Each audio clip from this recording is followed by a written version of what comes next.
First Issue Club podcast. We're your weekly comic book reading club where, just like Sue Storm, we love a good read. So solemn. It's like you were about to deliver bad news to the country. I thought about doing a monotone one. Which is what people love to hear. I think that's some great energy to come into the show with, and we'll escalate it as it continues on. Yeah. It only works if you do it as Ira Glass. Welcome to the First Issue Club podcast, where, just like Reed Richards, we love a Sue Storm. I did it backwards on purpose. You did do it, but that's all right. On purpose. You did your Ira Glass way. Okay. Well, I'm Mike. I'm Greg. And I'm Ira Glass. No, I'm Vargas. Do you think we could ever get Ira Glass on First Issue Club? Are you serious? I would shit myself. Unless you we a had big him This tied up in the closet. Are you a big This American Life fan? No, I'm a big This American Life production fan.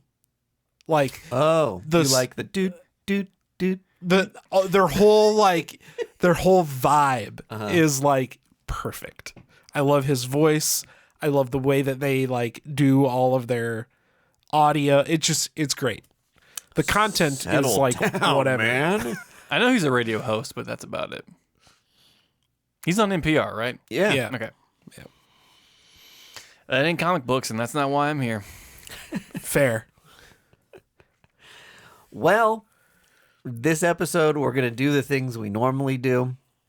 We're going to say, hey, we also have a Patreon. If you can't get enough, go over there. Lots of video, fun stuff. Mm-hmm. You can watch our regular episodes on YouTube now. Yep. And they're just sitting out there for free on YouTube, not behind a paywall. That's correct? Just the regular episodes. The regular Patreon episodes episodes are behind the paywall, but not for very much. Only for $3.99. For our patrons, for $3.99 a month. We are going to be talking comic book news. Mm-hmm. We are going to be talking the first issues we read this week. And we are going to be talking TowerCon, from which we had a great little visit. Post TowerCon conversation. The afterglow. PTC. Here, whoa, whoop. Got it in one. No notes. What do we want to start with, fellas? I'll give you, you let me do my monotone intro. Yes. And do all the fun parts of really getting everyone super riled up for what's to come. Frothing. People are frothing right now. Just wild. Which of these things do you want to hit first, mi amigos? So, firstly, TowerCon was the past weekend. We had a great time. I just hit the microphone with my hand, reminiscent to TowerCon, where I smashed a beer on the table in the mere moments that we started. I'm just glad I didn't get a picture. Oh my god! And you had just bought a very expensive comic book. Yes, and thank God it was slabbed. Yeah. I got first appearance of the Wasp. Yay! We talked about it on the bonus episode. If people haven't listened to the bonus. First appearance of the Wasp, Janet Van Dyne. I'm very excited. It's now the oldest comic book that I own. Oh, cool. But they still have worth. But it's in a 3.5. I looked up and I was like, I wonder what happened this month in history. Did I get scammed? And it was the most notable thing was Kennedy's "I'm a Berliner," like the I'm a lover. Ich bin ein Berliner. Berliner. Yeah, speech. So that was cool. It just felt like looking that up. I was like, man, this comic's fucking old. Yeah. It was just it got me thinking about history. Yeah, I wonder if John F. Kennedy read this. And the time of publication. Yeah, JFK was That Wasp broad. Man, that Janet Van Dyne. what a beaut. What a looker.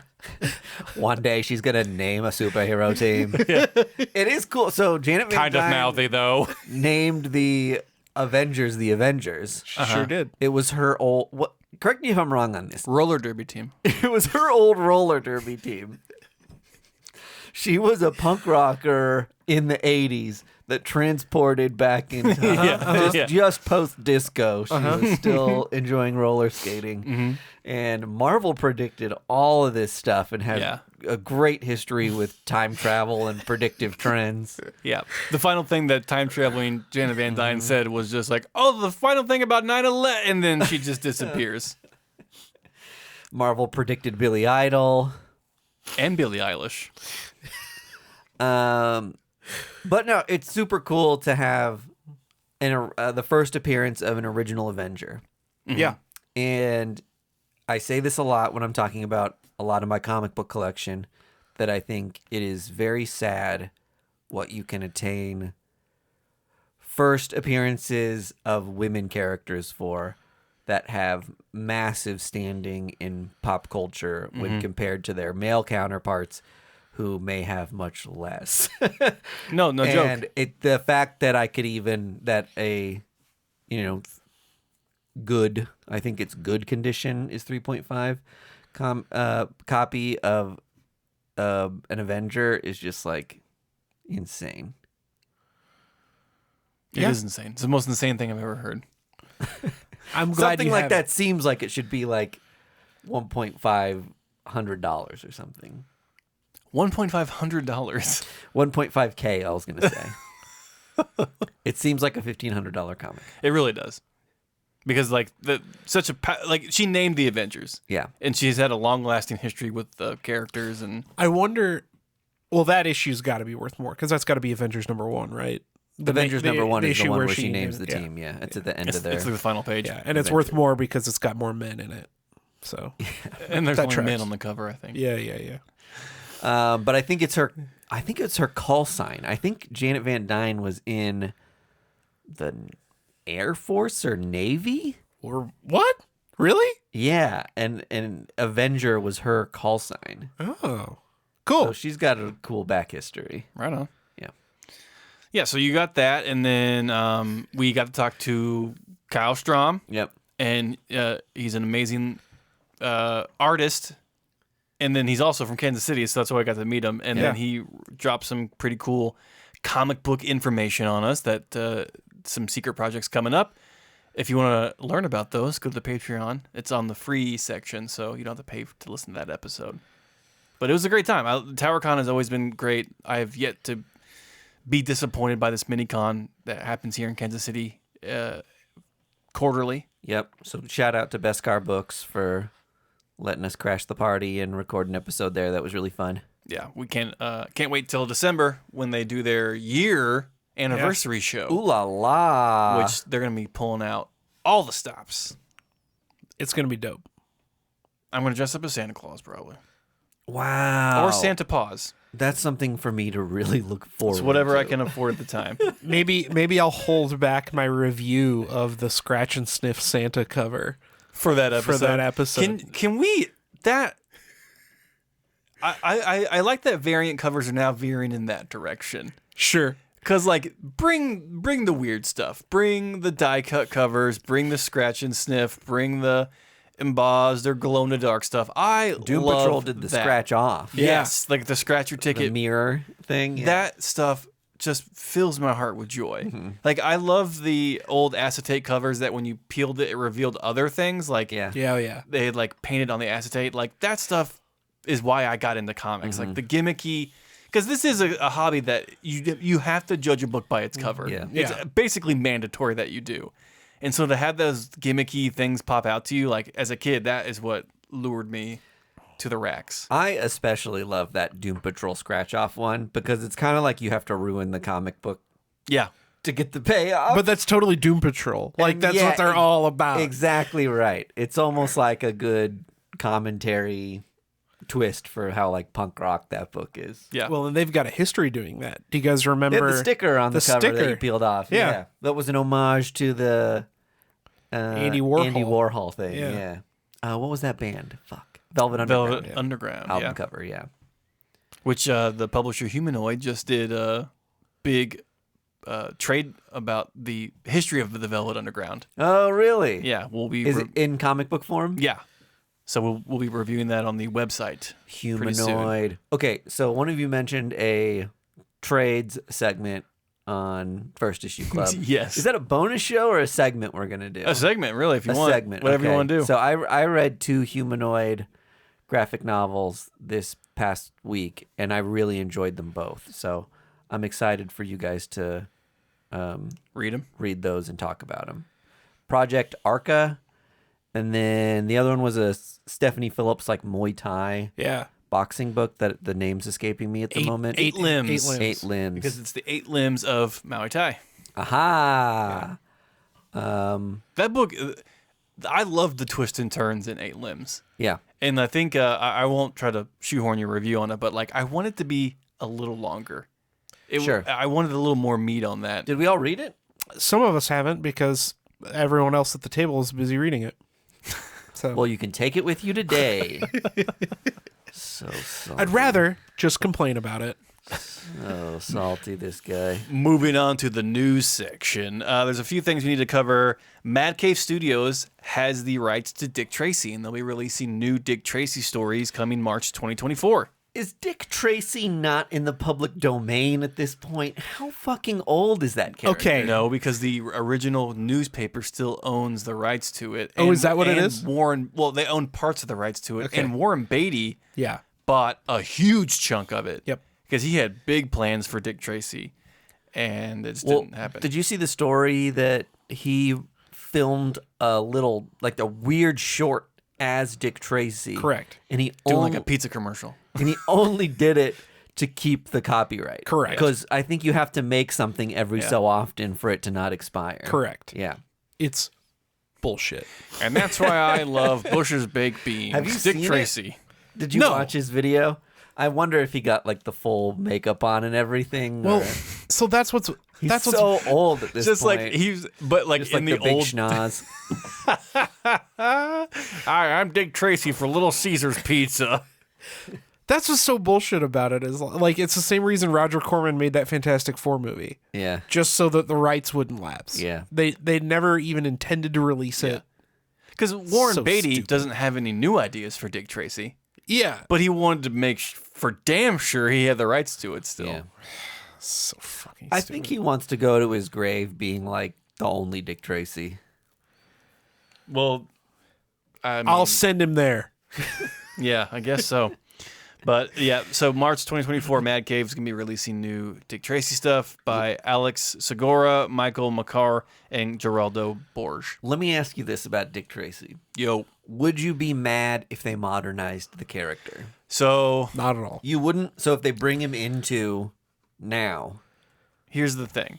I read the synopsis or the press release of this, and the writer was just like, we're excited to give a more gritty and grounded view of Dick Tracy. And I was just like, ooh, trepidatious already because Yeah. the thing that I loved about Dick Tracy was the insane character design of every one of his Yeah, the bright yellow. rogue gallery Uh-huh. people. Like you had Flat Top Yep. and like all these crazy names, and like they looked like the things that you were describing. That's where the charm One of his came from. enemies is like straight up a triangle man. Yeah, I mean seriously, it's like Zippy the Pinhead. You're just like, okay, like whatever, dude, go for it.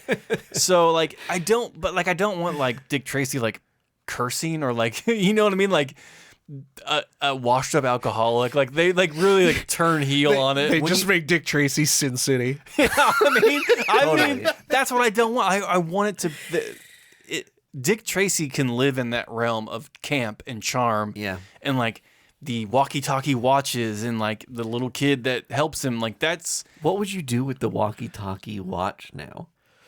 You just make it a smartwatch. yeah. But then it's not like especially cool. Right. Yeah. That's why Dick Tracy and like Get Smart have to live in a certain time period. Yeah, I don't think exactly so, right. man. Look, So you modernize him and he just wears a smartwatch like a normal guy. look, He dude. doesn't have like any like As the resident James Bond fan at the table, Yeah. you can modernize that kind of stuff. Like look at Daniel Craig. He had basically no gadgets, right? The gadget that he had was the tracker that he put in his shoe and a gun that only he could shoot. But I feel like, and correct me if I'm wrong, I feel like the big thing of James Bond, patreon.com/firstissue-club. We do a Patreon about James Bond on there. The thing about James Bond is it was less about gadgets and more about him just being a suave super spy with a gun. But the whole thing in the 70s was the gadgets. He had a But that's of a time period. That's when Dick Tracy was popping off. That's when like Get Smart and The Man from U.N.C.L.E. And the watch is a singular accessory that you just associate so strongly with Dick Tracy. Yeah, it's that and the yellow coat. He does not seem like the character without a walkie-talkie watch. So I will say this. In the promo art, he's wearing a walkie-talkie watch. Is he? Okay. And But I'll but say it's set in like the 20s. I don't know. Yeah. But he has a walkie-talkie watch. I think you guys are putting my man Dick Tracy in a box. Oh, we're putting baby in a corner? And you know what? He's more than his walkie-talkie watch. Okay. He's a rich, sophisticated woman who don't need no man. Well, since we're moving on from that, the ultimate invasion, it's Yes. ended. Okay. Yeah. Spoiler alert: the Ultimate Universe is back.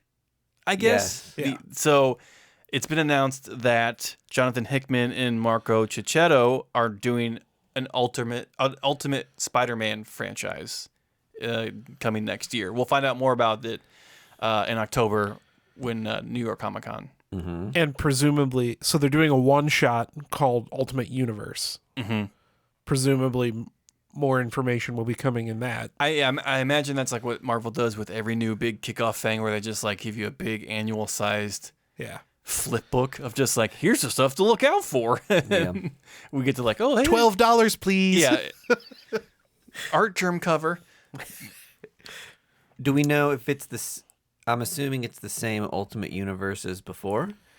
No, It's a different because Ultimate it's been Universe. recreated. It's reset because of the events. Yeah, so we don't even know who this Invasion. Spider-Man's going to be. Okay. So, I mean, really, the Spider-Boy that we're seeing now could be in the Ultimate Universe. Oh, you know what I mean? Interesting. So, a lot of new things are happening. Am I excited about the Ultimate Universe being back? No, not really. I would be more excited if they had announced, like, hey, Ultimate Spider-Man's coming back. We're also doing Ultimate Captain America and Ultimate Thor and the Ultimates. I don't want to get into that again. Really? Me No, either. Fuck no. That's what I'm talking about. Because I now don't it's want 2 titles for every character. right. Because now I'm conflicted. Do I pick up regular Captain America or Yeah, Ultimate I gotta Captain pick one. America? I missed the train the first time on all the Ultimate stuff. So So did I. So now I'm not. So now I don't feel FOMO for like this new stuff coming out. I'm just like, skip it. Like I don't need it. I just like the idea of creators getting the freedom to like do stuff like Miles. Right? I totally agree with that. And if it's good, I'll get it in trade. But like that is a lot now. Yeah. That is definitely that was my biggest complaint when it happened in the first place. I'm just like, what the fuck? I have 2 Spider-Man books I have to look out for now. It was just too much. I liked the general vibe of the idea of the Ultimates, like different versions of the superheroes that we've come to know and love. But it was Dope. Yeah, my thing was I could go into my comic shop and I could pick up an issue of Fantastic Four and be like, I haven't been reading Fantastic Four, but I get the gist because I know who the characters are. Yeah. If I see a cool cover of one of the Ultimates and I don't even like clock necessarily that it's in the Ultimate Universe and I pick it up and I get it home and I'm like, what? This isn't who Reed Richards is. This isn't And my Johnny Storm. yeah, it's very it was just a pain in my ass, I felt like, when it was happening. And it littered the dollar bins as soon as it was over. Right. But we have more to look forward to apparently for the Ultimate Universe. We'll see. If it's just if I can keep it to Jonathan Hickman writing an interesting new Spider-Man, I'm automatically giving that 5 or 6 issues sight unseen. Yeah. I'm just going to buy it and see what happens. yeah. Yeah. Well, and Marco Cicchetto, like Yeah. Wonderful he's a crazy artist. So like, hell yeah.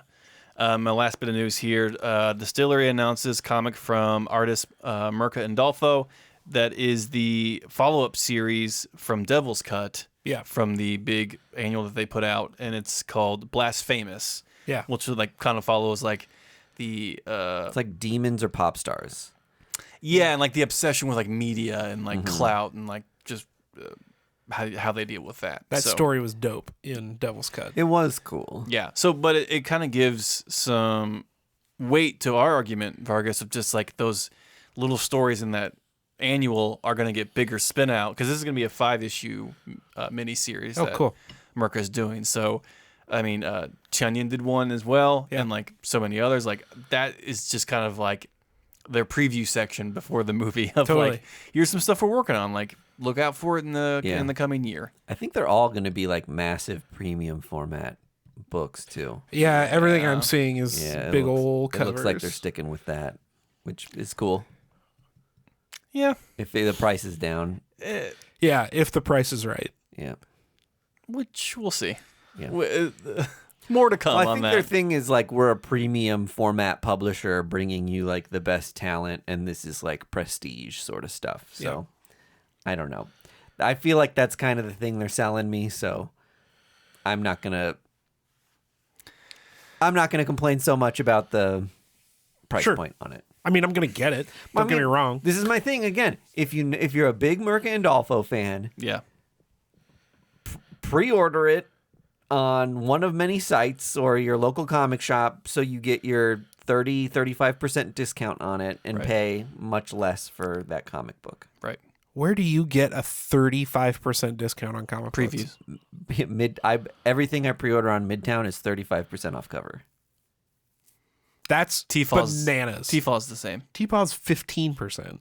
T-Fall's 30 if you order it before the FOC. Yeah. Really? Yes. it is. If you pre-order it for the FOC, you get 30 Yep. I think Midtown just did the extra 5 just to like I had no idea. edge to steal. Tifa. Yeah. I had They're no like idea. their biggest online competitor. We will show you the way.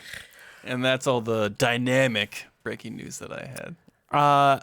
I want to ask you guys about your thoughts on Vengeance of the Moon Knight. Are you guys going to pick it up? Are you going to be Yes, Moon I've Knight already, with me? I've Yeah, already pre-ordered totally. it. Hell yeah. It's a big moment in comic book and Marvel lore. I'm excited for the all Moon Knight episode then. All Moon Knight so Where we were now Moon Boys, and by the end of it, we'll become Moon Men. Moon Man. Moon Man. Were you going to cover your trade this episode or no? No, I think we were all going to read it. Yeah. I think everyone's got to read. I misunderstood. Okay, cool. Yeah. Did you read Project Arca? Not yet. It was wrapped in four. I didn't know if you had 2 copies of it or just the one. No, yeah. no. Oh That my thing God. looks awesome. It was so fucking cool. It's adapted from a novel. Aha. Oh. And novels, if you don't know, are basically comic books with no pictures. Yeah. That sounds terrible. The It's words the do worst. the picture making. in Yeah, your like brain. so it's crazy. You read the words and like a mind picture starts forming like in your brain, and Oh, like a brain movie. I've had those. You know what I'll say this was a really good a waking dream. This was a really good adaptation too because it didn't do the thing where there's just like fuck tons of narration. I hate that. especially in movies too. Yeah. Sometimes you have a book made into a movie and Yeah. it's just like Why are it's you just- reading me the it's chapter? just someone reading at you for Yeah. like an entire like bit where they made a good point of this on one of the movie podcasts I listened to. I can't remember which one, about how How did this get made? sometimes writers just fall in love with the wording of something, and if they're involved in the script being adapted and creating the thing, they're just like, I can't lose this line. Yeah. But it just doesn't make sense for a character to ever say this beautiful thing you wrote. It might have been subtitles only, which is the Hollywood Handbook guys movie podcast. It's pretty good. It is funny when like you see movies that have been adapted from novels, and like you see like actors trying to like portray a beautiful verse from a book, but like as like common speech, and you're just Yeah. like, no People don't talk fucking like that. way people talk like that. Yeah. Like, I'm a buffoon. Like, I trip over, like, goodbye and good luck all the time. So, like, there's no way that, like, this eloquent British bastard is, like, speaking in soliloquy the whole goddamn time and not stepping over one word. Not one word. I don't think so. Get him, Greg. Rant Yeah. over. Let's get into the comics. Okay. Comics. Our famous transition music. I only read one book this week. I read 2. Good. Hey. I read. Guys, 3 comics? That's an episode, my man. That's plenty. I am stoked about. I was more stoked about this Dawn of DC book than I was for any of the other ones. Oh. Cy Spurrier and Mike Deodato Jr.'s Flash. Yeah, so I've always been a big proponent of, I don't like Flash books because they just seem really hard. Same. You guys are missing out. Josh Williamson's run on Flash Was 25 so years. good. It's so good though. I do like Cy Spurrier a lot. I love Cy Spurrier. I love Deodato Jr. And this is issue 801 in legacy number. Correct. They should have made it what they should have done. Skip the stupid anthology thing. Everyone's like, I don't want to buy. And they should have made this big first issue 800. 800. Hit it with a whammy. Yeah.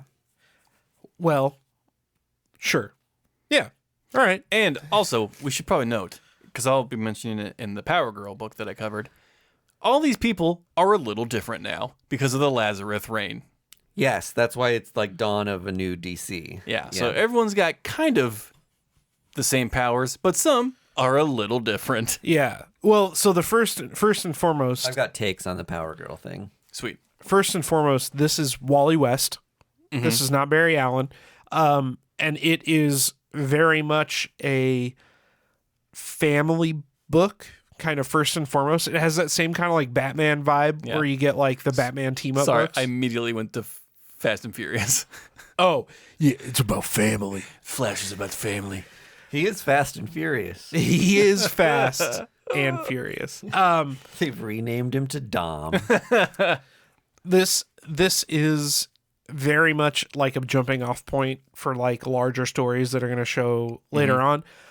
Some of the plot points they bring in here. Wally is working for Mr. Terrific at Terrific Tech, which is a cool interaction. You get that, you know, Wally's kind of like a playful, carefree guy, and Mr. Terrific is like Very self-serious. very straight-laced. They are investigating aberrations within the Speed Force, where, like, for example, Wally says that like punching somebody hurts, and if you know anything about the Speed Force, it's supposed to like basically protect you from all that stuff while you're doing speedster stuff. Some of the other weird Speed Force stuff that happens in here is while Wally's trying to save some people, they get like stuck in like Speed Force time bubbles and start floating up away from the Earth. We don't know why it's happening. And you're confused. And you're confused why I stay away from Flash Greg's books. expression while you're explaining this, it's just like, oh man, we're getting into the logistics of the Speed Force finally. Yes. It does not sound interesting to me. Sorry. But does he have new? Vargas is just shaking his head at us. You are the disappointed dad right now. You guys. I love Cy Spurrier, but I'm like, I can't hash out this whole family. I can't. Their thing is going fast in the Speed Force. That's it. And it's just That's like, all you need to know. That's- They run fast. that's the whole thing. But that's my thing. That's the whole thing. Yeah. I'm kind of like, I don't need it in my life. I buy so many, out of my comics budget, I got to draw a line somewhere, and the Flash is plenty below that Apparently, line. it's at the Scarlet Speedster. Even if one of my Jeez. favorite writers is writing it, and no kidding, Cy Spurrier is one of my favorite all-time comic book writers. This is a draw a line comic book for me. Well, you're missing out because so Gorilla Grodd shows up in this, and he's doing Speed Force stuff too. We don't know what's going on with that. Oh wait, can I just interject real quick? honestly, the Flash maybe has the best rogue gallery. Yeah. Like his super sick. The character designs for his villains are pretty rad. That Rogues book we were just talking about, all Flash villains. Yes, that's absolutely correct. So Grodd shows up in this. I know Mirror Master is going to show up in a future book, but the big reveal at the end of this is that the Speed Force. I'm interpreting this. The Speed Force is getting personified. Oh, so it's gonna become a person. A creature shows up at the end of this book. You're inside of me. Well, so there's this. Oh, get out, get out. You're in my veins. Me no likey. That's his first line he utters. Mother. Why is he Danzig? Mother. So there's this like bolt of blue light that goes Superman. throughout this whole book. Yeah. And at the end, you find out that it's just like some dude, and you know that this is a Cy Spurrier book because it becomes body horror immediately. Oh, okay. And this dude like melts and like twists and becomes this horrible like suffering person, and out of his body comes this horrible looking Speed Force creature. Okay. You've hooked me Yeah. with that stuff. But the pill I gotta swallow to get there is rough. It's a jagged You little guys pill. need to give it a chance. Here's what I'm gonna do. I'll have you brief me on each new issue. Look, I'm just saying, last time I talked about a Flash book on here, you guys were like, oh yeah, that sounds great. The 60-second one. Yeah, 60-second war. Yeah. That Ruled. That concept was very cool. Yeah. And I'm telling you, this is going to be awesome too. Yeah. Okay. I get it. And both those books were great. But I was fulfilled just from your Yeah. description. I didn't have to read it. And like the for the Flash, the idea and the concepts and hearing about it is way better than me sitting down being like, okay, so what the fuck? And also, I keep getting confused with Barry Allen and Wally West because they look the goddamn same. Just because they have the same costume. Yeah. Thank you. And are related. Do you see? Do you see, folks? Bring back Impulse. That's all I'm saying. Well, I read a book on DC called Power Girl. I hate Power Girl. She's just Superman, but a lady. You see, that's how you guys sound. Well, take it up with Leah Williams and Eduardo Pansica. Well, I think this is a great transition into her new Lazarus rain power. Oh yeah, she the ditched portal one? She ditched the cape and got a coat. She ditched the cape, Which is- got a coat. She follows the exact thing that I want in every comic book. Give our heroes coats. They look way cooler in coats. For sure. Yeah, than capes. Yes. Yeah. Okay, so her new thing. The portal thing. No, does she do a portal thing? She has a new one where she can like punch things through portals into like at the end of this book there's a bomb. Okay. She takes the bomb from Earth to the bottom of the ocean. Yeah. That's one of her new powers. She can think it and appear there. That's dope. Okay. One of her things is telepathy. With her new friend. Yes. That she's been doing like telepathy therapy and helping other people out with like mind invasion problems by like diving into their consciousness and solving those problems. Right. So I think one of the things was Power Girl is a iconic character that is somewhat well loved, but is too similar to all of the other super Kryptonian family. Yes. Um, It should be noted she's from a different Earth.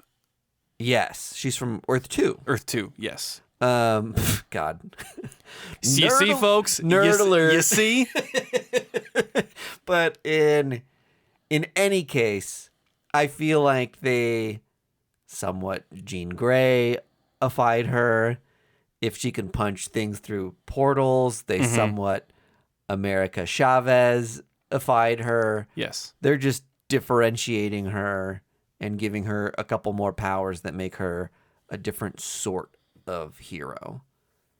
They're making her more complex than her initial debut was girl with a big boob window. Yes. Which right. is fine because she had the same powers essentially as Superman. Uh-huh. She's very strong. She can fly, but her identity was wrapped up in her body essentially, in her breasts. Let's just get it out there.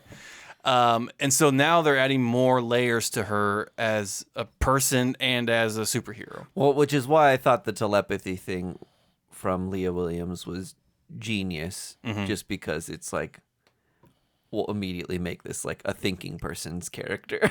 Yeah. It's like having a radio watch right in your head.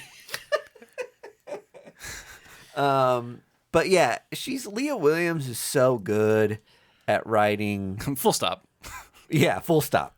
Totally. But in particular, great at writing women, great at writing women with depth, great at writing women with depth that are real, feel like sexy and strong and like own their sexuality and stuff like that. Sure. There's just been a handful of different like X comics she's written that have this vibe to it that I think is going to serve Power Girl really well in making that character less of a sideshow character and more of a fun empowerment sort of character. Yes.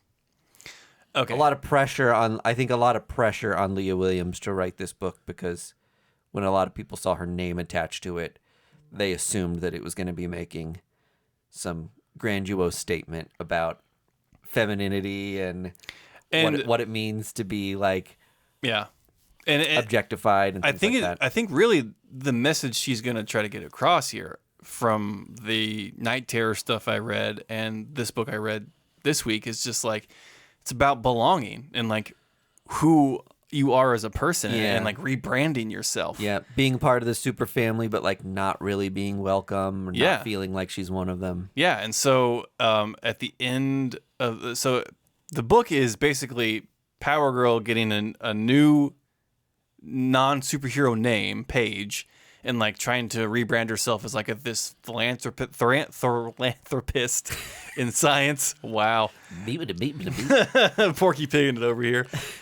And trying to do good outside of her superhero-ness. Yeah. And, she throws this party to introduce her new secret identity, which she immediately goes into Power Girl, like in front of camera, so it's already ruined. Yeah. And she when she teleports this bomb from this like new villain that we see on the scene, she drops it in the Mariana Trench in the bottom of the ocean. I know I said that wrong, folks. I'm sorry. But like the Atlanteans are now mad at her. Yeah. And so the last bit of the book is her interacting with Superman. I'm just like, listen, we got to talk here for a second. I'm just like, you need to think more when you do stuff. Because like, if you have the power to teleport a bomb anywhere, it's like you could have done space, the Earth's core. Like he's just like lists these places just like, he's like, we finally had brokered peace with like the Atlanteans, and like now that is gone. Like I know you're trying to figure this stuff out, but like we as the Kryptonian super family, like we need to hold ourselves to a higher pedigree. Yeah. And then he reveals that like there's a new virus going around that is affecting humans, and like the main cause of it is the Kryptonian blood from Earth 2. So like, so he like sends her on this mission of just like, you need to figure out where it's coming from and how it's hurting people, because like the general public news stations haven't picked up on it yet. But he's like, I need to stay here and like figure all this shit out. But like, you need to go where this virus is picking up and figure out if there's like another person from Earth 2 that is Kryptonian. Like that'd be interesting. Like hurting people. We get a reveal of a character from Earth 2. Yeah, or like someone has taken your blood. Like, so now we're going to go on this whole other journey. And so, it's another thing about rebranding yourself, being who you are, the bumps and bruises that come along with it, and worldwide viruses. It sounds good, but there's no Speed Force in it. Minimal. Minimal speed force. How many gorillas does she fight? None yet. Because there's a lot in Flash. Let me ask this: Is Superman not fast enough to enter the Speed Force, or is like anyone in the Super Family like a Power Girl? Can they enter the Speed Force? That is a Quora question that I was gonna ask. Oh, really? They are not tapped into the Speed Force, so they don't get their speed from the Speed Force. The Flash family does. Correct. That's why their chakras are different.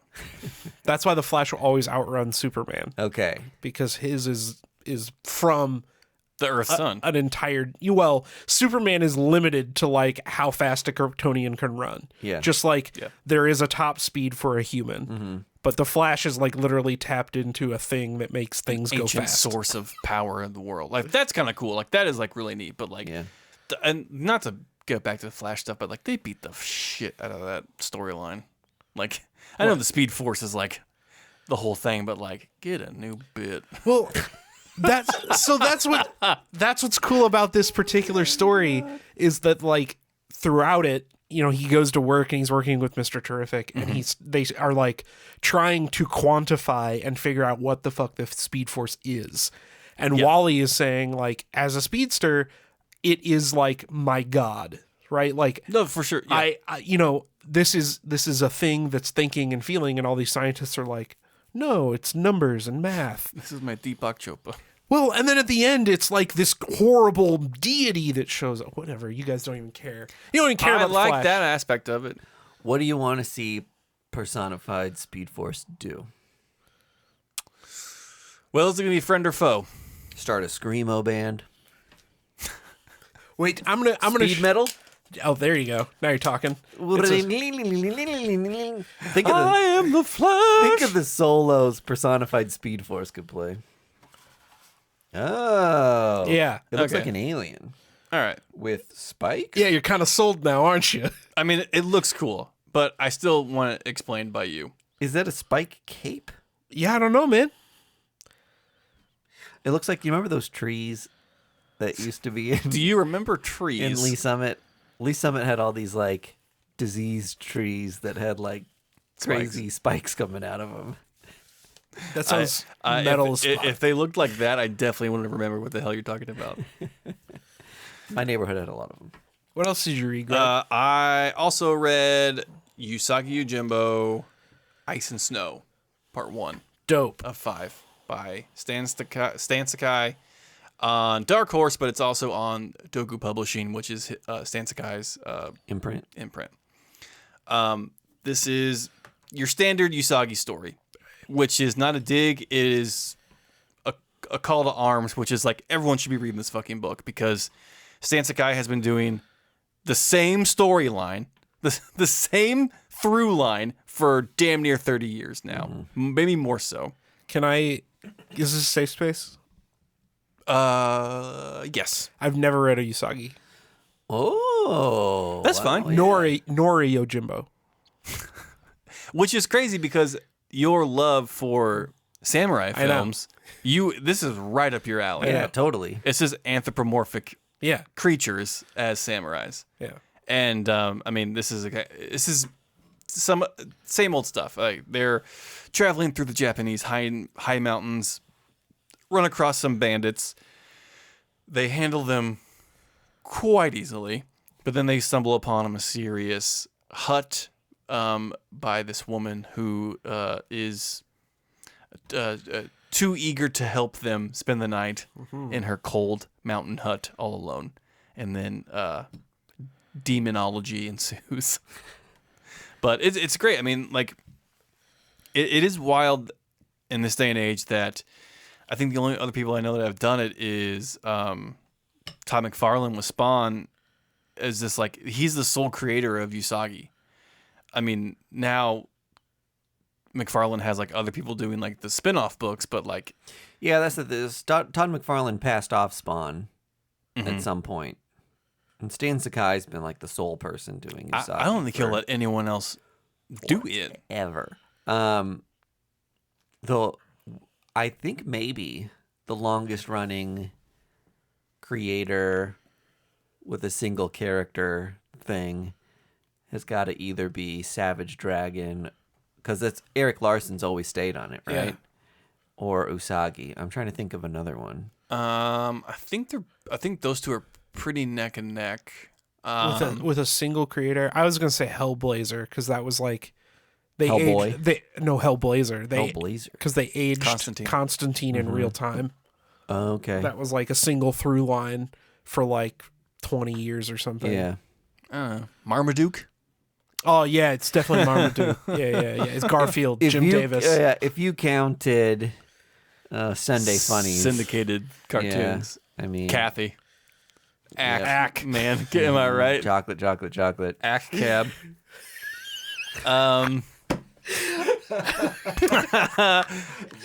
But Talk about a T-shirt. yeah, Ack cab.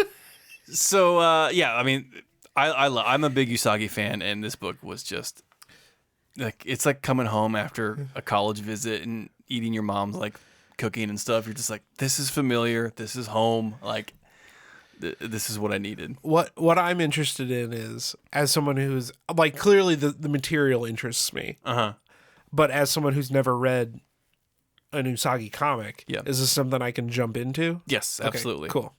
A lot of the Usagi stuff is like pick up an issue and have fun with it. Okay. Yeah, that's why he's so brilliant as a creator. He's just like, I just want to tell fun stories. Yeah. Like, it doesn't matter if you don't know this person's name or not. Cool. And so, even the collected editions from Dark Horse are pretty cheap. Yeah. And so, if you ever want to check them out, like, of course, you can get it digitally from like places like Omnibus and where else. But the collected editions off of Dark Horse, and I think you can get them on like Amazon or eBay or whatever. Like, they're not expensive. Yeah. A lot of them are in black and white too.